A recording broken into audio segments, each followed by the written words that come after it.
Assalamualaikum warahmatullahi wabarakatuh. Perkenalkan, nama saya Arya Noval Gibran dari kelas 2 IA20 dengan NPM 51423344. Di sini saya akan menjelaskan tentang haki atau bisa disebut juga sebagai hak atas kekayaan intelektual. Apa itu haki? Haki dapat didefinisikan sebagai suatu perlindungan hukum yang diberikan oleh negara kepada seseorang, sekelompok orang, badan organisasi atau perusahaan yang ide atau gagasannya telah dituangkan ke dalam bentuk suatu karya cipta yang berwujud. Tujuan dari penerapan haki yang pertama, antisipasi kemungkinan melanggar haki milik orang lain. Kedua, meningkatkan daya kompetisi dalam komersialisasi kekayaan intelektual. Yang ketiga, dapat dijadikan sebagai bahan pertimbangan dalam penentuan strategi penelitian, usaha, dan industri di Indonesia.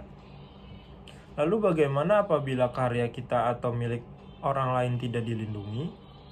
Sudah dipastikan akan terkena pembajakan. Banyak faktor yang menyebabkan terjadinya pembajakan. Salah satunya adalah kurangnya penegakan hukum, ketidaktahuan masyarakat terhadap perlindungan hak cipta, dan kondisi ekonomi masyarakat. Selanjutnya, ide itu harus dituangkan ke dalam dua dimensi, yaitu menggunakan kertas dan pulpen. Ide itu harus ditulis supaya ide itu bisa berwujud. Ide ini setelah berwujud bisa dilindungi oleh hukum. Bagaimana hukum melindunginya?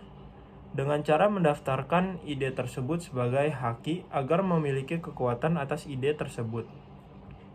Karya cipta yang terwujud tersebut merupakan suatu hak individu atau kelompok yang perlu dilindungi secara hukum.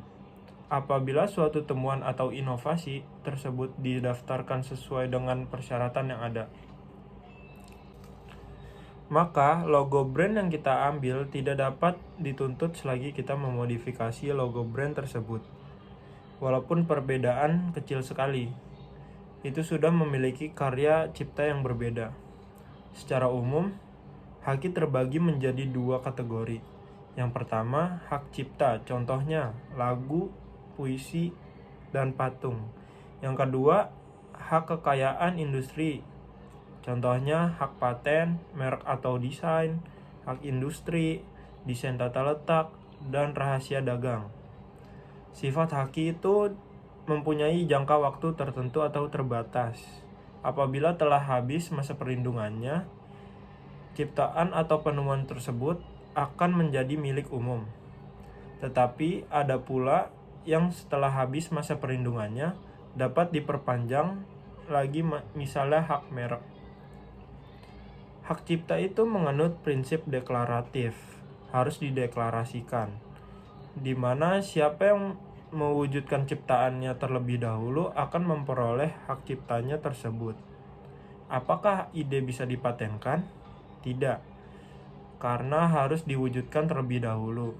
Ide tidak dapat dipatenkan jika belum diwujudkan, karena hukum hanya melindungi karya yang berwujud. Oleh karena itu, ide harus diwujudkan dalam bentuk nyata terlebih dahulu sebelum mendapatkan perlindungan hukum. Sekian dari saya. Wassalamualaikum warahmatullahi wabarakatuh.